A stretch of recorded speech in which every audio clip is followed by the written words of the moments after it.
to do now is go through, like every learning session, 3 points. And as I go through the 3 points, feel free to express yourself, ask questions, or share any insights.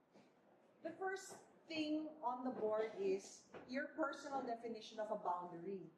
Because everyone has a different definition of a boundary. So, like Mitch just mentioned, aside from her inner sanctum, everything else, she's open. No? And in the same group, you have Nehem saying, it takes me time to warm up to a group or to individuals. How many of you here actually have a space in your house or in your any personal space that's really just yours? No one can touch, no one can make busisi, no one can... How many of you have that in your house? You have? Mac, you have? You have, Tay?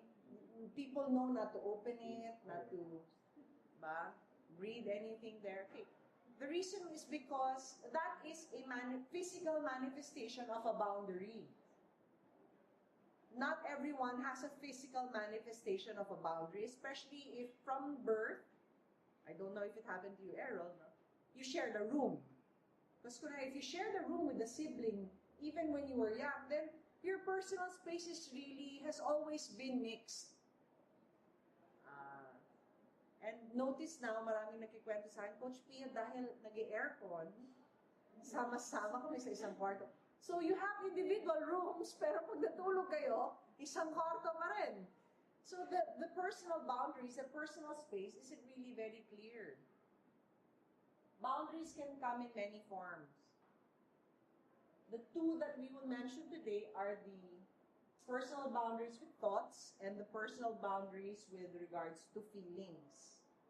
In your sharing earlier, where do you feel people have a tendency to cross the line and intrude in your personal space? Is it more through your thoughts or opinions, or do they invade more your feelings? Do they invade more your emotions? Let's have a show of hands. How many of you feel like people intrude more with your thoughts, with opinions? Okay. How many of you feel like people intrude more with your feelings? Yeah. Both? There's no one over the other, Phoebe. Wala? Not one over the other. Thoughts. Yeah. When people intrude more with thoughts, so your psyche is invaded, it's really an energy that comes in. Emotions, people know. More or less, no? You have emotional intelligence. You can tell when someone is sad, when someone's happy, when someone's angry, when someone's frustrated. Emotional energy is a little bit clearer. Psychological energy is a little bit vague. Because psychological energy is when someone with your own thoughts or ideas, opinions, invades that space by giving strongly unsolicited, grabbing into your thoughts, grabbing into your opinion, and then giving their rating. It's like they're telling you how good your thoughts are or not. It's like they're sizing you up, parang how well thought of or not. That one is a little bit trickier kasi people can do it manipulatively. They're not like emotions, it's very strong. But you can tell when someone is frustrated with you and upset with you. You can tell, right? Pero when someone's invading your thoughts, sometimes they are very creative. They can maneuver around with the thoughts. I'll give you an example. When people cross your thought boundary, they're the ones that you realize in the long run, ayaw mo na magkwento sa kanila.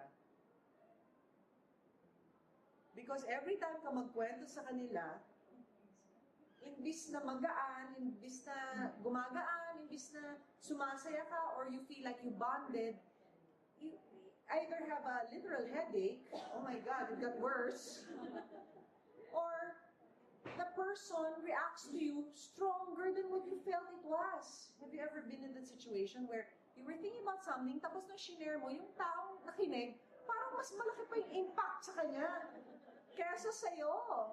So your thoughts, your psyche is really confused instead of freed. You're looking for relationships that free you psychologically.